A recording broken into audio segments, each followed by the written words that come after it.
ऐसा क्यों होता है? और प्रतिदिन 1 घंटा के बाद सिर्फ गाल में होता है। सिर्फ गाल और यहाँ पर और गाल में ये रहता है। कोई मच्छर नहीं रहता, वो उसी टाइप का। और रोज ऐसा होता है, जब गहरी ध्यान में जाने पर फिर अब ध्यान वो वहाँ पर चला जाता है। धीरे धीरे वो बढ़ेगा। 2 तरीका होता है, या तो वो बढ़ जाएगा पूरा, होते तो पूरे शरीर में होगा रेंगने जैसा, हाँ। या फिर ऐसा है कि तुम उसी में फोकस करोगे तो फिर ये रेंगने वाला वो ख़त्म हो जाएगा अनुभव, और उसके भीतर प्रवेश कर जाओगे, वो और सूक्ष्म होगा वो। तो जो रेंगने में फोकस में तो वहीं पर करें। हाँ हाँ हाँ, जहाँ से उसका ओरिजिन है, जहाँ से वो प्रकट हो रहा है, जिस जगह से प्रकट हो रहा है वहाँ पर अगर फोकस करोगे तो उस पर प्रवेश हो जाएगा। फिर ये रेंगने का नहीं मालूम पड़ेगा, फिर अलग अनुभव आएगा सामने, दूसरा अनुभव आएगा।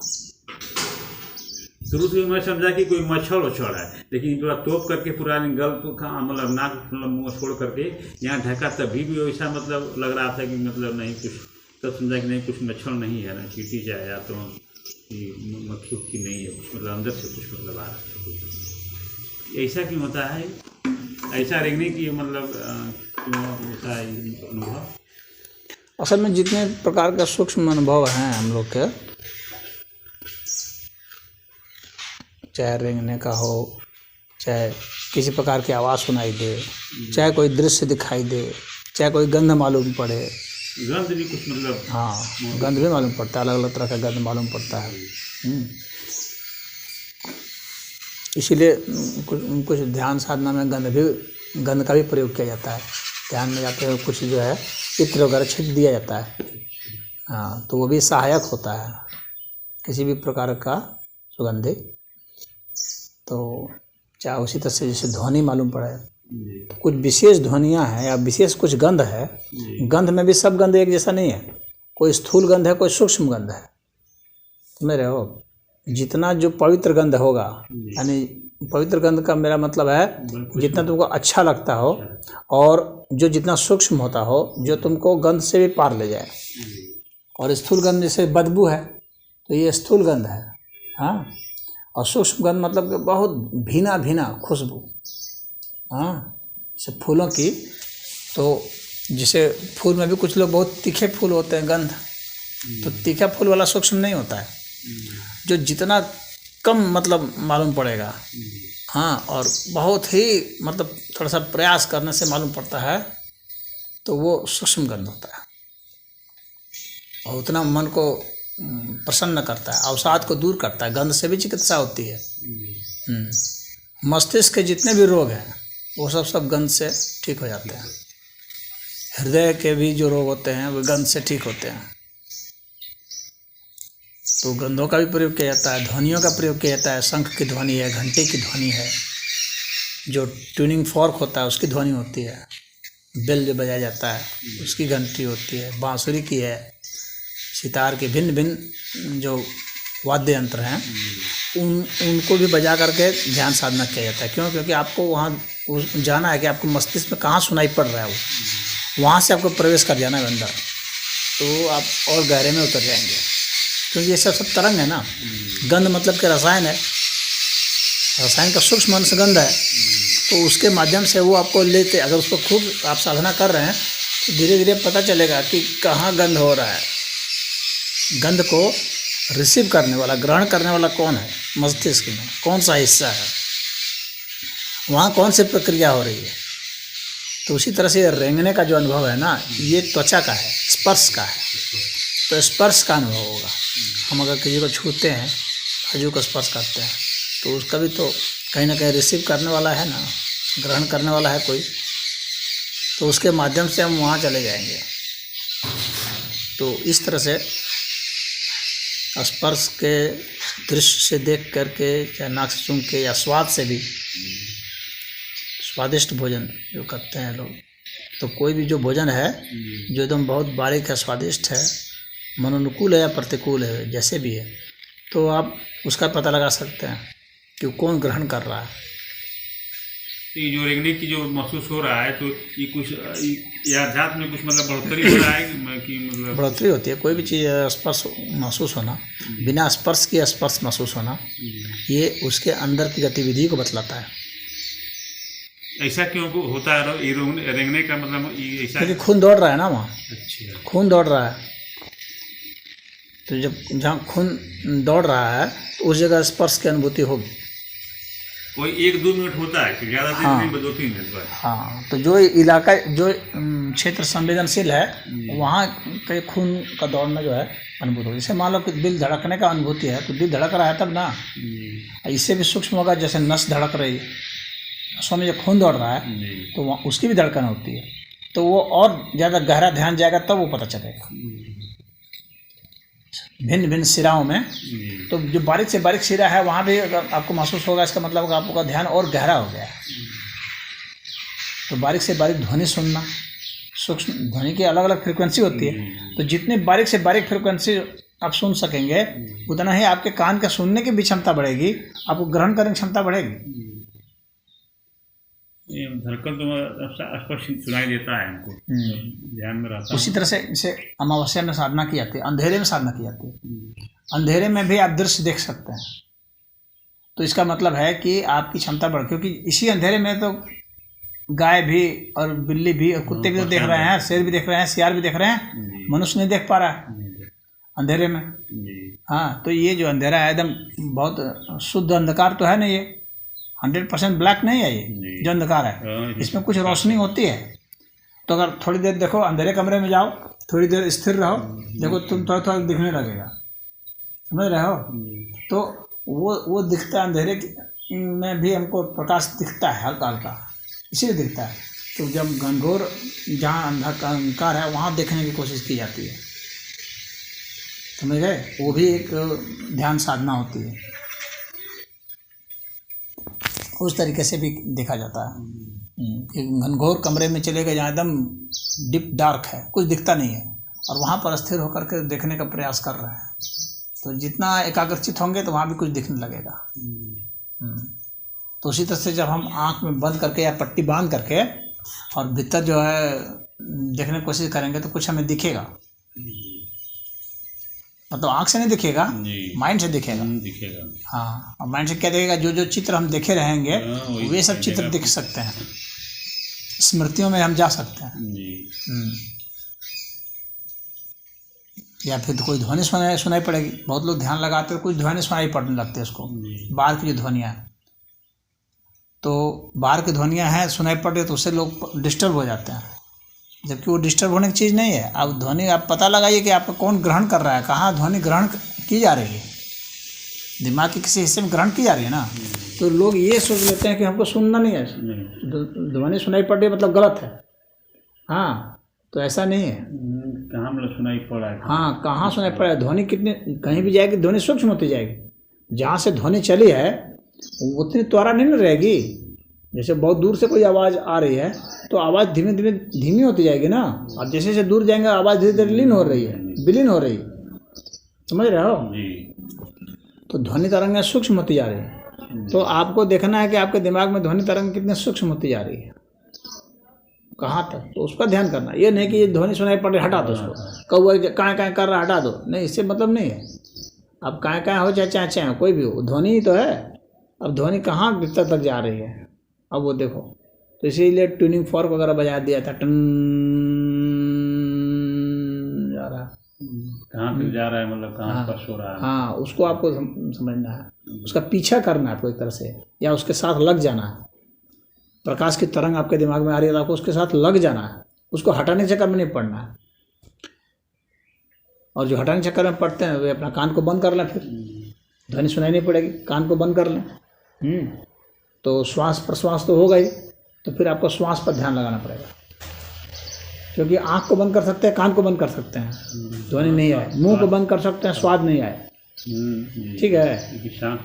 अगर सांस को बंद नहीं कर सकते हैं तो फिर सांस पर आपको ध्यान लगाना है। फिर उसमें ऐसी स्थिति में आपको श्वास पर ध्यान लगाना है। श्वास की भी अपनी आवाज़ है, उसकी भी उसका भी अपना स्पर्श है, और उसके कारण जो हरकत है, हलचल है ना, सांस के कारण भी तो हलचल है, तो हलचल भी तो तरंग पैदा करती है। तो हलचल की जो तरंग है उसको फिर आप महसूस कीजिए। तो वो आप चाहे किसी भी रास्ते को चुन लें, अगर उसकी सूक्ष्मता में चले जाएंगे तो ध्यान में चले जाएंगे। अब विरोध करने से एक दिक्कत आ जाती है कि फिर आदमी का ध्यान विरोध में भी चला जाता है। तो विरोध में भी अगर जा रहा है तो वहाँ पर बुद्धिमान को ये चाहिए कि देखे कि हमारे में विरोध वाली जो भावना कहाँ से आ रही है, फिर उसका पता लगाए, तो उससे भी आप ध्यानस्थ हो सकते हैं। उससे मतलब परेशान होने की उससे भी डिस्टर्बेंस नहीं है अगर बुद्धिमान आप हैं तो, क्योंकि विरोध की भावना भी उत्पन्न होती है, तो आप उसका पता लगाइए, वह भी ध्यान है। जैसे मुझे शायद ध्यान में बताएं कि एकदम मस्तिष्क जो है कहीं बल, शरीर में कहीं भी बल नहीं लगाना, तो अगर वह तो है एक अलग ध्यान की प्रक्रिया। तो ये जो विचार जो बन रहा है तो उस समय बल क्या है, करें? उसमें बल लग रहा है, बल लग रहा है, तो वो जो है ना, विचारों पर मतलब ध्यान दें कि मतलब फिर छोड़ दे कुछ वो आप ध्यान के कौन से विधि अपनाते हैं उस पर निर्भर करता है ना। वो जो बताया था मैंने, तो वही मैं इस समय वही कर रहा हूँ। तो ऊर्जा मुक्ति ध्यान है, उसमें आपको कहीं विचार पर ध्यान और कहीं पर ध्यान लगाने विचार आ रहा है तो फिर क्या करें उस समय? आपको करना कुछ नहीं है, बस आपको बस ये देखना कि इसमें बल नहीं लगना चाहिए, बस खाली यही देखना, मतलब हाँ, मैंने आप उसको सपोर्ट मत कीजिए, सपोर्ट मत न करें, आप बल मत दीजिए, समर्थन मत कीजिए, यानी विचार करने की कोशिश मत कीजिए। समझ रहे हैं? आपको अपना इस तरह से पोजीशन बनाना है कि उसमें बहुत शक्ति न लगे। आपको उसमें ये ध्यान देना है कि इसमें कितनी शक्ति लग रही है, कहाँ शक्ति लग रही है। अब जैसे विचार आ रहा है तो विचार है तो शब्द है, तो शब्द है तो कौन से शब्द आ रहे हैं, और इस शब्द में इसमें कहाँ कौन से कितने बल लग रहा है। सारे शब्दों में, सारे ध्वनियों में एक सा बल नहीं लगता है। बात समझ में आ रही है? जैसे उदाहरण के लिए अगर हम बोलेंगे ह तो ज़्यादा बल लगेगा, अगर बोलेंगे अ तो कम बल लगेगा। समझ रहे हो? तो अ ध्वनि में कम बल लगेगा, ह में ज़्यादा बल लगेगा, ल ज़्यादा बल लगेगा, ट ज़्यादा बल लगेगा, ड़ ज़्यादा बल लगेगा। जो छोटे बच्चे सीखते हैं बोलना, तो उनकी हिम्मत नहीं है शुरू में कि ड़ बोल दें, कि ल बोल दें, वे नहीं बोल पाते ना। सबसे कम बल लगने वाली चीज़ ही सबसे बच्चा पहले सबसे सीखता है। म वो बोलेगा, इसमें कम बल लगता है म में, इसीलिए वो अम्मा अम्मा बोल लेते हैं। बाद में थोड़ा सा और हुआ तो ब बोल लेंगे, प बोल लेंगे। ड़ सबसे बाद में बोल पाता है आदमी, ड़ अण, ये सब काफ़ी शक्तिशाली ध्वनियाँ हैं। इसलिए जिसके भी उच्चारण में ये इन ध्वनियों का प्रयोग होता है तो वो बहुत बलशाली होते हैं। जिन मंत्रों में ड़ ल ह र इन सब का प्रयोग होता है वे मंत्र शक्तिशाली मंत्र होते हैं। क्लीम, काली जी का मंत्र है ना, ये बहुत शक्तिशाली मंत्र है। क्लीम, होम, ह्रीम, ये सब मंत्र बहुत शक्तिशाली हैं। ह्रीम, बम बम, डम डम, डमट डमट, रावण ने प्रयोग किया ना, डमट डमट।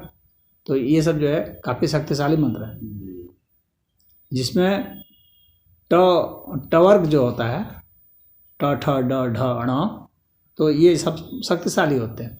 तो तुमको ये देखना है कि विचार में कौन से विचार आ रहे हैं। उसमें ट है, ड़ है, ड है, ढ है। तो जैसे विचार आ रहे हैं तो धीरे धीरे उसको समर्थन मत करो, उस तरह के शब्दों का, ध्वनियों का, अक्षरों का प्रयोग मत करो। समझ रहे हो? जी। तो इतना सचेत रहोगे तो धीरे धीरे देखोगे कि वो जो जिसमें कम बल लगता है, जैसे ये स्वर वर्ण जितने भी हैं उसमें कम बल लगेगा। तो स्वर वर्ण में भी ऊ में ज़्यादा बल लगेगा, ऊ ओ इसमें ज़्यादा बल लगेगा। सबसे कम बल लगेगा अ में, अंग में भी लग रहा है कुछ, अंग जो है अंग में थोड़ा ज़्यादा लगेगा बल, अ में कम बल लगेगा। आदमी जब कराता है तो अ करता है, हाँ ओ करेगा, स्वर का ज़्यादा प्रयोग करेगा वो जब कराएगा तो बहुत उसको दर्द होगा। तो जब विचार आते हैं तो उसको ये देखना है, महसूस करना है कि इसमें कौन से वर्ण आ रहे हैं, ट आ रहे हैं, ढ आ रहे हैं, ये देखो, फिर उन वर्णों को छाटते जाओ उसमें। समझ रहे हो? हाँ, उन वर्णों तुमको देखना, क्योंकि इसमें ज़्यादा शक्ति लग रही है तो हम इसको ना उच्चारण करें, इसको हम ना सोचें। वहाँ तक पहुँच जाने के बाद ही ये सब खेल होगा। तो धीरे धीरे धीरे धीरे अ हो जाएगा। तो भगवान ने कहा है ना, अक्षराणाम अकारो अस्मि, सभी अक्षरों में अ हूँ, गीता में भगवान ने कहा है। तो अ में चले गए, अ में चले गए यानी तुम सबसे कम शक्ति जहाँ रखती है वहाँ चले गए, यानी तुम्हारी ऊर्जा बच रही है, सब समझ रहे हो जी। तो ऊर्जा को बचाएंगे तभी तो हम समाधि में जा पाएंगे। जिसमें ऊर्जा नहीं रहेगी वो क्या समाधि में जाएगा। तो इनको बचाया जाता है, इनको रूपांतरित किया जाता है। तो सब वर्णों को हम रूपांतरित कर दिए, अ में कर दिए, यानी सूक्ष्म में चले गए। फिर अ किससे बना है, अ ध्वनि किससे बनी है, उसमें चले गए, बस विचार से छुटकारा हो गया। बात समझ में आ रही है। विचार का मतलब एक जो है एक मान लो कि एक पैराग्राफ हो गया या एक वाक्य हो गया। अब विचार से मुक्ति का मतलब है, विचार से बहुत लोग सोचते हैं कि विचार से मुक्ति कैसे हो, यही समझ में नहीं आता लोगों को। तो पहले आप जो है मंत्र क्यों दिए जाते हैं, मंत्र का मतलब क्या होता है, वो जो है एक वाक्य जो है ना, उस वाक्य को आप तोड़ दें। कई मंत्र होते हैं ना जो होते हैं कि बहुत सारे उसमें होते हैं, 24 वर्ण के होते हैं, कुछ तो होते हैं 14 वर्ण के होते हैं, कुछ 12 वर्ण के होते हैं, अलग अलग मंत्र होते हैं जो अलग अलग वर्णों के होते हैं। तो मंत्र जितना कम वर्ण के होंगे उतनी कम शक्ति लगेगी और उतना वो परमात्मा के करीब होता चला जाएगा, यानी समझ रहे हो, निराकार ब्रह्म की ओर। तो इसीलिए कहा जाता है कि भाई जो है पंचाक्षर मंत्र है उसको जप लीजिए। हाँ, तो जो है बीज मंत्र जप लीजिए, जिसमें कि एक ही ध्वनि का प्रयोग होता हो, 2 ध्वनि का प्रयोग होता है, इस टाइप के। तो उसको जपते जाइए, या ओम जपिए, उसमें कम ध्वनि के प्रयोग है। इसमें तो आप बताएं कोई और जो खाली अ है तो उसमें ये होता है, ये इसका मतलब क्या हुआ, विचार हमारा खत्म होता जा रहा है। समझ रहे हो, जब हम वाक्य से शब्द में आ गए तो विचार हमारा घट गया ना। अब जो वाक्य थे अब तो शब्द में आ गए, फिर शब्द से हम जो है अक्षर में आ गए और घट गया, विचार खत्म हो रहा है। तो विचार से हम ऊपर उठते जा रहे हैं, धीरे धीरे निर्विचार की ओर बढ़ रहे हैं। जहाँ विचार नहीं है तो फिर जो है अ पर आ गए। तो अब तो अ जो है, अब विचार तो रहा नहीं, और विचार थोड़ी ना है, वह तो एक अक्षर है, विचार नहीं है। विचार तो जब कोई उसका मीनिंग निकलेगा तो विचार होगा। समझ रहे हो बात को। तो ऐसे अक्षरों का संयोग जिससे कि मीनिंग कुछ अर्थ आता हो तो वो विचार में आएगा। तो अर्थ वहाँ पर आ नहीं रहा है, बोल रहे हैं उसमें अर्थ तो ऐसा आ नहीं रहा है, वो एक ध्वनि है। तो ध्वनि में चले जाना, तो वहाँ विचार खत्म हो गया, निर्विचार हो गया। समझ गए कि नहीं कैसे निर्विचार में जाना है। हाँ, तो इस तरह से तो हाँ कम से कम बल लग रहा है। तो बल के हिसाब से देखा जाए तो कम से कम बल जिधर लगेगा उन ध्वनियों का या उन अक्षरों का, उन वाक्यों का प्रयोग करना। तो इसमें तो आप बताएं, इसीलिए तुमको ट अड़ ढ टवर्ग जो है उसको पूरा खत्म करो। जो इसमें कर रहा हूँ तो आप खाली स्वर वर्ण जिसमें रह जाए वो इसमें महाराज ये बताएं कि इसमें मंत्र नहीं बोलना है तो बल लगेगा मंत्र। हाँ, तो वो तो कह ही रहा हूँ। तो खाली लेट करके वही खाली ध्यान में 2-2 घंटे 2-2.5 घंटा सुबह, 2 घंटे शाम को। इसमें कुछ बोलने की जरूरत ही नहीं है, इसमें खाली देखना है। लेकिन मान लो कि तुम कह रहे हो ना कि आ जा रहा है, हम कर नहीं रहे लेकिन आ जा रहा है। तो आ जा रहा है तो उसमें अब उसमें फोकस करो कि आ रहा है जो, इसमें कौन कौन से वर्ण आ रहे हैं। जो मैंने जो सोचा, मान लो कि उसमें मैंने ये सोचा कि मैं जा रहा हूँ, ये आया, तो इसमें देखा कि मैं जा रहा हूँ, उसमें बल किसमें सबसे ज़्यादा पड़ रहा है। हाँ, मैं बोलने में ज़्यादा बल पड़ रहा है कि जा में, कि रहा में, कि हूँ में। तो अब जिसमें ज़्यादा बल पड़ रहा होगा उच्चारण करो। अब जानबूझ करके उच्चारण भी करो। देखो उच्चारण करूँ, हाँ देखो, अच्छा देखना, पहले तो शोध करोगे ना कि बल किसमें ज़्यादा लग रहा है। हाँ, तो या तो जानबूझ करके उसमें देखो, या फिर इतना सजग हो जाओ कि तुमको बोलना ना पड़े, अपने से सोचना ना पड़े, बल्कि सोच ही आ रही है उसी से तुम तौल लो। तो तुमको हर समय अपना एक स्केल रखना है, स्केल ये रखना है कि मुझे सबसे कम ऊर्जा में जाना है। तो बार बार आ रहा है मैं जा रहा हूँ, तो तुम देखो कि मैं जा रहा हूँ जब और आता है उसमें सबसे ज़्यादा बल किस में लग रहा है, जिसको बल लग रहा है वहाँ से फिर हट जाना है। वो फिर जैसे ही हटोगे ना, जैसे तुम शिफ्ट होगे तो वो अक्षर अपने आप गायब हो जाएगा। जी। हाँ हाँ, गायब हो जाते हैं। हाँ, जैसे ही तुम सजग हो जाओगे तो वो गायब हो जाएगा। लेकिन नींद में भी महाराज जी तो चला जाता है, नींद भी लग जाता है उस समय। कोई बात नहीं, नींद लग जाती है तो क्या हुआ, और वो नींद लगता है ना, नींद लग जाती है, जब नींद से फिर उठोगे तो फिर कोई ना कोई विचार ज़्यादा आएगा। लंबा नींद नहीं, वो 10-15 मिनट के 10-5 मिनट फिर सजग होता है। झपकी मतलब, झपकी टाइप का। झपकी टाइप। और आवाज़ भी आता है यहाँ से, गला से। इतने में खराटा देता है तो नाक से नहीं, गला से मतलब आ जाता है जब नींद आता है तो झपकी। हाँ, लेकिन लगातार सजग रहोगे ना तो नींद घटती चली जाएगी, अंत में नींद खत्म हो जाएगी। तो नींद से घबराना नहीं है, या ये नहीं सोचना है कि नींद आ गई तो बहुत बुरा हो गया, ऐसा कुछ बुरा नहीं हुआ। नींद तो शरीर रेस्ट में जा रहा है ना। हाँ, तो रेस्ट में जाने दो शरीर को, फिर शरीर वापस लौटेगा। हाँ, मन फिर वापस लौटेगा, जब फिर मन लौटेगा फिर उसमें विचार आएगा, तो फिर उसमें सजग रहोगे किस में ज़्यादा बल लग रहा है। जिसमें बल लग रहा है उसको हटाओ, उसको छोड़ो। खाली तुम्हारे दिमाग में ये हो गया ना कि इसमें बल लग रहा है, अपने आप ही दिमाग उसको हटा देगा, क्योंकि संकल्प पहले से ही है कि जो बल लग रहा है उसको छोड़ देना है। हाँ, तो इस तरह से धीरे धीरे हम निर्विचार में प्रवेश कर जाएंगे और धीरे धीरे विचारों से मुक्ति हो जाएगी। उसी तरह से भाव से भी मुक्ति हो जाती है, क्योंकि जितने भी भाव है ना, ये सभी एक तरह से बहुत सूक्ष्म विचार है। भाव मतलब सूक्ष्म विचार होता है, समझ रहे हो जी। भाव प्राणियों के मध्य जो है संवाद कर लेता है भाव से। जैसे हम हैं, कुत्ते हैं, बिल्ली हैं, गाय हैं, तो हमारी भाषा को थोड़ी समझते हैं, वे हमारे भाव को समझते हैं। धीरे धीरे ध्वनियों को पकड़ते हैं। हाँ, उन ध्वनियों से उन भावों को पकड़ते हैं, तो फिर उनको ध्वनियाँ कुछ समझ में आने लगती है कि ये ऐसे ऐसे बोल रहा है, ये मुझे ऐसे पुकार रहा है, समझ रहे हो। तो विचार का सूक्ष्म जो है ना वो भाव होता है, भाव से विचार उत्पन्न होते हैं। तो विचार से जब निर्विचार की अवस्था में पहुँचोगे तो फिर भाव के बाद जो है फिर निर्भाव में पहुँचोगे। तो भाव में भी देखो किस भाव में ज़्यादा बल लगता है। तो पहले तो विचार से मुक्ति वाली स्थिति आएगी, तब भाव वाली आएगी स्थिति, तब फिर उसमें समझना होगा कि किस भाव में।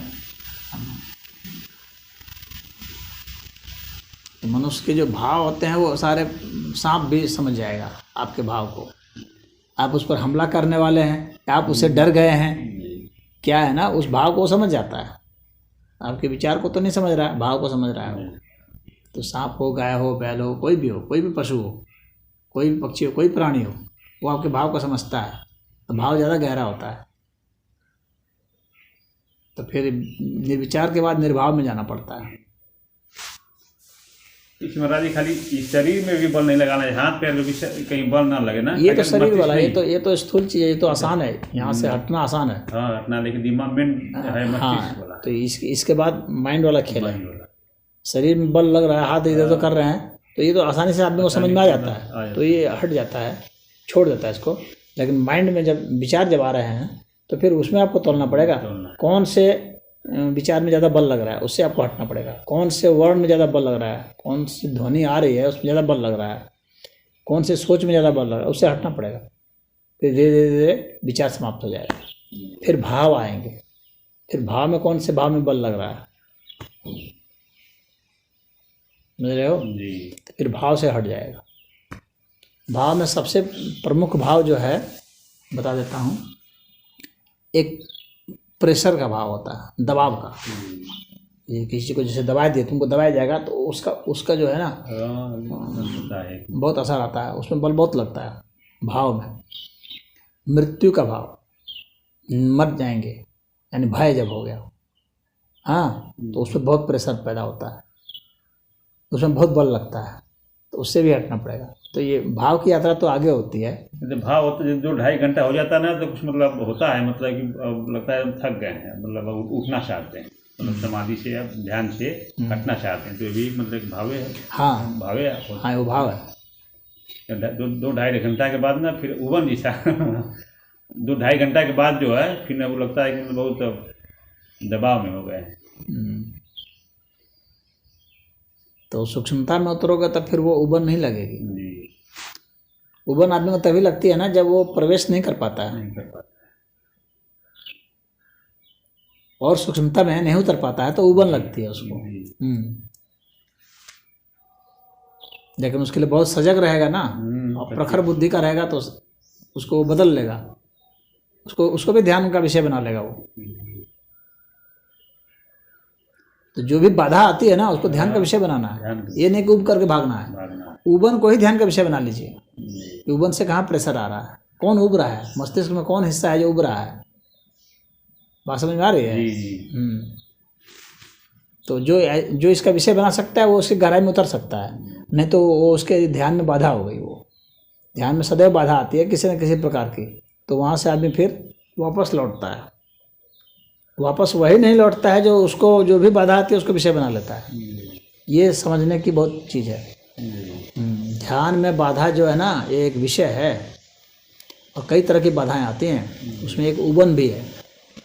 उबन का जो भाव आता है तो उसको जो ध्यान का विषय बना लेगा फिर वो तो गहराई में प्रवेश कर जाएगा और सूक्ष्म ध्यान में, और जो नहीं उसको विषय बना पाता है वो वहाँ से फिर वापस भागा, उब गए छोड़ो अब कल देखा जाएगा।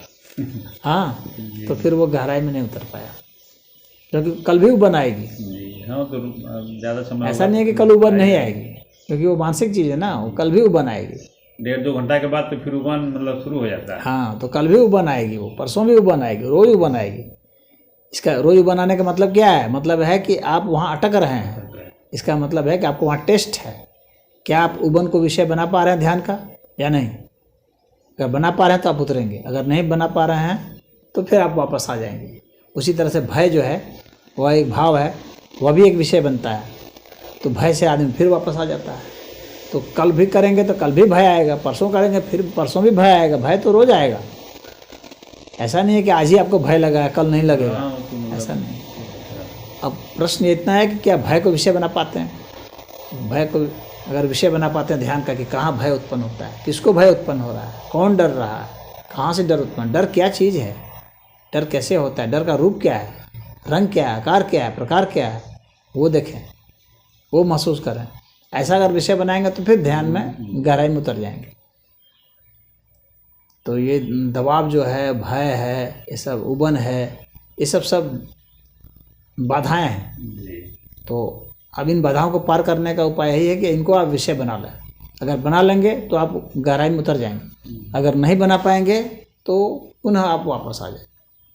अब कुछ लोग ऐसा सोचते हैं कि नहीं अब कल भी अभ्यास किया जाएगा, परसों अभ्यास किया जाएगा, कुछ नहीं होगा उससे कुछ नहीं होगा। उससे आप बस इतना सीख सकते हैं कि रोज ये आ रहा है, अब रोज आ रहा है तो इसको पार कैसे करें। तो महीना भर भी करेंगे ना तो वो बाधा आ जाएगी। उसको पार करने का उपाय ये है कि उसको विषय बना लें। दर्द उत्पन्न होगा, दर्द उत्पन्न से भी आदमी भाग जाएगा। हाँ, सोचेगा कि अब कल करेंगे तो कल भी दर्द आएगा, ऐसा नहीं कि कल दर्द नहीं आएगा, रोज दर्द आएगा। तो वो बाधा हो गई, उसको पार करना है, उसको आपको विषय बनाना है, दर्द को विषय बनाना है। दर्द को विषय बना लिए, ध्यान की गहराई में उतर गए। भूख लग सकती है, भूख को विषय बना लिए, आप पार उतर जाए। किसको भूख लग रही है आप उसमें पूछिए, देखिए, जांचिए, अनुभव कीजिए। प्यास लग रही है, कल ही भाई बहुत ही भूख लगा, तो प्यास लग रही है, कई दिन का खाना खाया ऐसा लग रहा था। तो जो भी बाधा आएगी ना, ये सब ध्यान में बाधाएं हैं। तो ये जो भी बाधाएं आती हैं, इन बाधाओं को आपको विषय बनाना है। अगर ध्यान में उतरना है गहराई में तो आप ध्यान से समाधि में चले जाएंगे, अन्यथा नहीं जा पाएंगे। ध्यान से समाधि में आप तभी जाएंगे जब जो बाधा आती है उसको ही विषय बनाए। अब समझ में आ गया कि नहीं असली चीज़? जी, हाँ, पॉइंट है जहाँ अधिकतर साधकों को परेशानी होती है, वो यही पॉइंट है। अधिकतर साधक यहीं से लौटते हैं वापस, और फिर वो जो निराश हो जाते हैं, या फिर उनको लगता है कि अब इससे आगे नहीं होगा, कुछ नहीं बढ़ पाएंगे, लगता है कि मतलब नहीं, बहुत कठिन काम है, बहुत कठिन काम है, ऐसा सोचता है। वो कठिन नहीं है, आपका एंगल यही होना चाहिए कि आप उसी को विषय बनाइए। जो बाधा आती है उसी को विषय बनाइए।